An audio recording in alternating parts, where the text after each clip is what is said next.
Roblox presents an image of an innocent digital playground where children build with blocky virtual bricks. The platform's internal metrics show roughly 100 million people logging in every single day, with children making up 40% of that massive population.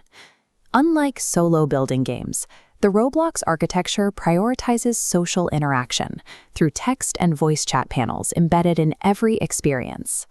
Because these social tools are the primary way users engage with one another, children spend the majority of their time communicating rather than building. The legal system is currently processing the consequences of that unsupervised communication.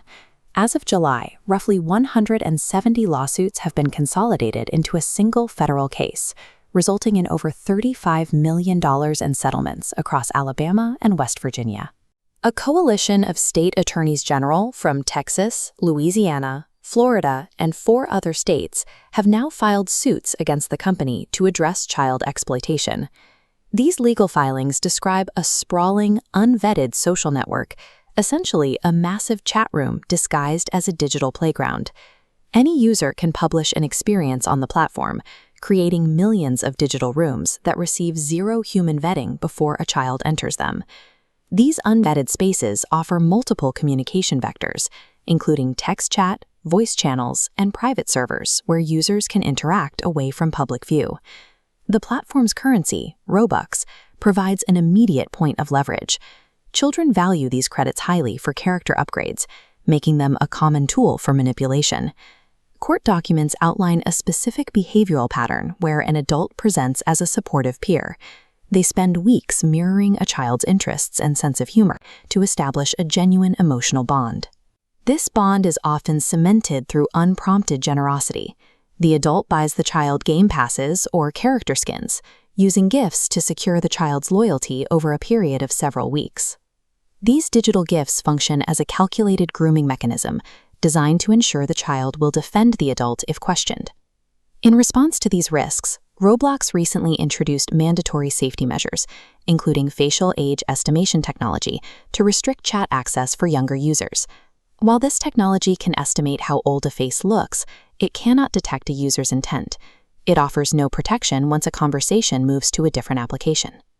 This diagram illustrates the handoff, the primary goal of any predatory interaction, moving the child off-platform, away from centralized monitoring.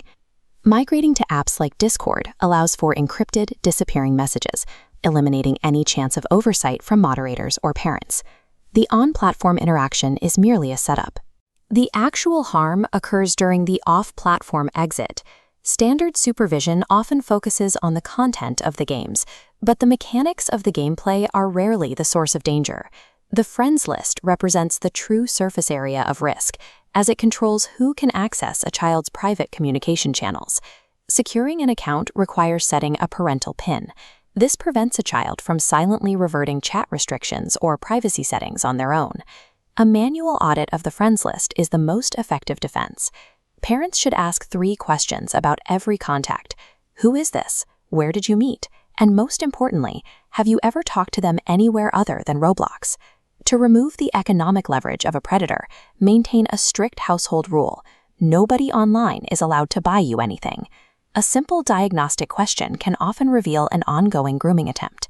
Has anyone online ever asked you to keep a secret from me? Protecting a child involves verifying the identity and intent of whoever is on the other side of the screen.